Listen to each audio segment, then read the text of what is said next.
ایک تو criminal proceeding چل رہا ہے. آپ کا بالکل جینوئن سوال ہے. بیسیکلی ہونا یہ چاہیے کہ ایک بندہ 3.5 سال تک جعلی ڈگری کے اوپر صوبے کے وسائل پہ یہ جو ہے وہ استعمال کرتا رہا, کروڑوں روپے کے اخراجات کیے. میں 2 چیزیں آپ کو بتاتا ہوں اس میں, اب بات کھل گئی ہے.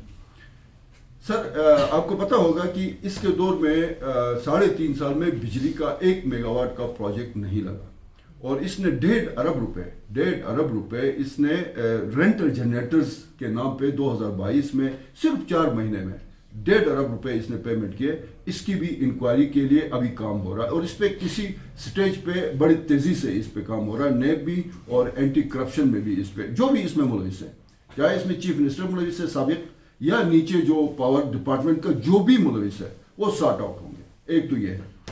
دوسری بات اس میں سب کو پتہ ہے, میں فیکٹس اینڈ فگرز پہ بات کرتا ہوں. آپ لوگوں کے ساتھ بیٹھ کے تھوڑی سی تربیت ہوئی ہے.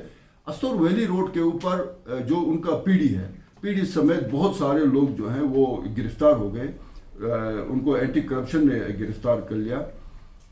اس میں الزام تو خالد خورشید کے دور میں یہ سارا کچھ ہوا تھا, اس کے ٹینڈر ہوئے تھے, اور خالد خورشید پہ تو یہ الزام ہے کہ 48 کروڑ روپے اس نے لیے ہیں.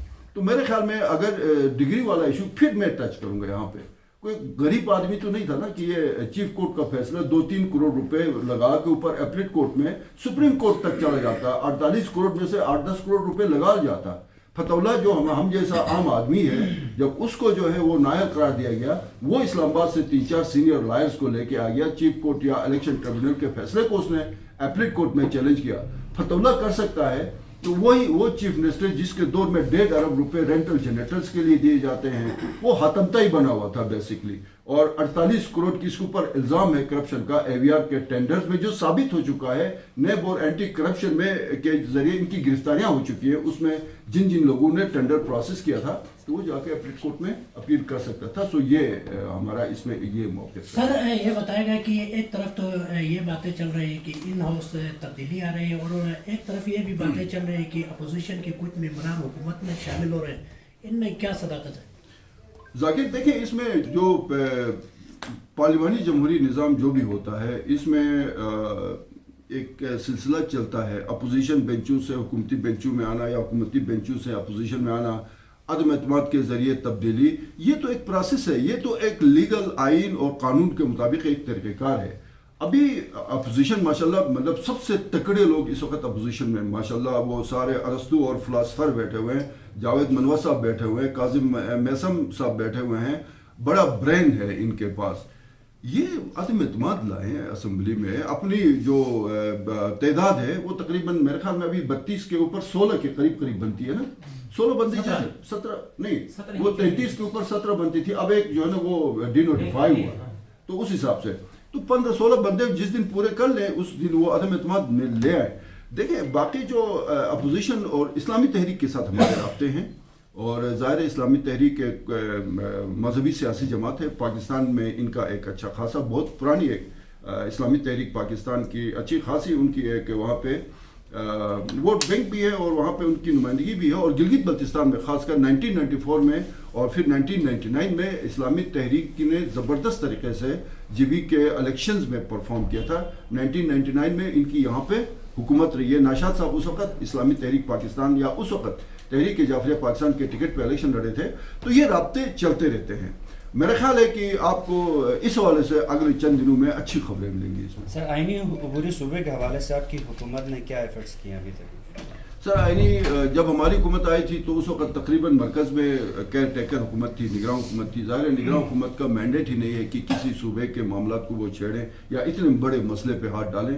ابھی پاکستان میں الیکشن ہوئے, اور الیکشن کے بعد ظاہر ہے کوئی 4 مارچ کو اس نے فیڈرل حکومت نے اپنا حلف اٹھایا ہے.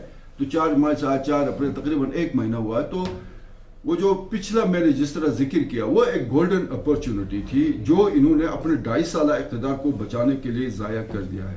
تو ابھی ظاہر ہے ابھی فیڈرل حکومت کے ساتھ, اور ایک اور چیز میں آپ کو اس میں ذکر کروں, امتیاز کو بھی پتہ ہوگا کہ میں نے جو ایکسپیرینس کیا ایز اے جرنلسٹ, مہدی شاہ صاحب بھی جاتے تھے, جا کے وہاں پہ جب یوسف رضا گیلانی اور آصف زرداری صاحب کی حکومت تھی فیڈرل میں, اس کے بعد پھر راجہ پرویز اشرف صاحب آئے, ہم نے کبھی نہیں دیکھا کہ مہدی شاہ صاحب نے جا کے اپنے منسٹرز کے ساتھ ایک پروٹوکول کے ساتھ فیڈرل کے کسی چیف نے وہ پرائم منسٹر سے میٹنگ کی ہوگی.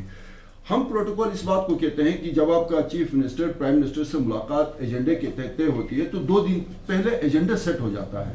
ایجنڈا جب سیٹ ہو جاتا ہے تو اس ایجنڈے کے مطابق ریلیونٹ جو منسٹرز ہوتے ہیں یا ریلیونٹ جو سیکرٹریز ہوتے ہیں ان کو بھی بلایا جاتا ہے. پھر اس میٹنگ کے منٹس بنتے ہیں. پہلی مرتبہ ہوا نہ خالد خورشید نے اسی طرح کبھی پروٹوکول میں کوئی میٹنگ کی ہے فیڈرل میں پرائم منسٹر کے ساتھ، نہ حافظ الرحمان جو بہت اپنے آپ کو بڑے سمجھتے ہیں کہ اس سسٹم کو بہت قریب سے دیکھتے ہیں، انہوں نے کبھی، میں نے نہیں دیکھا کبھی میاں نواز شریف صاحب کے ساتھ یا میاں شہباز شریف صاحب کے ساتھ جو ان کے قائدین ہیں کبھی اس طرح پروٹوکول میں میٹنگ ہوگی. آپ لوگوں کے نالج میں بتاتے ہیں پہلی مرتبہ حاجی گلبر صاحب کی حکومت میں ہوا کہ ریسنٹ جو ملاقات ہوئی شہباز شریف کے ساتھ وہ جو پروٹوکول تھا اس میں سارے ریلیونٹ منسٹر بیٹھے تھے، لا منسٹر بیٹھے ہوئے تھے، finance secretary, federal finance secretary بیٹھے ہوئے تھے، 2-3 پاور کے جو منسٹر ہیں وہ بیٹھے ہوئے تھے. ان کے ساتھ ان کی اپنی پوری ٹیم بیٹھی ہوئی تھی. سامنے چیف منسٹر گلگت بلتستان اور پرائم منسٹر آف پاکستان بیٹھے ہوئے تھے. یہ پہلی مرتبہ ہوا. اور آپ کو پتہ ہے کہ یہ گندم کا جو ایشو آیا اس میں 7.5 ارب کا ڈیفیسٹ تھا.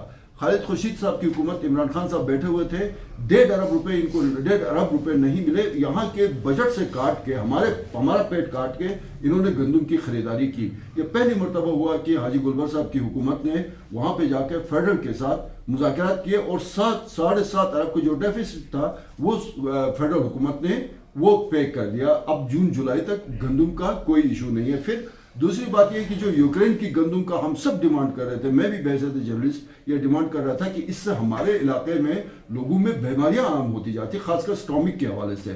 اب وہ سارا سلسلہ ختم ہو گیا. 100% آپ کو لوکل گندم مل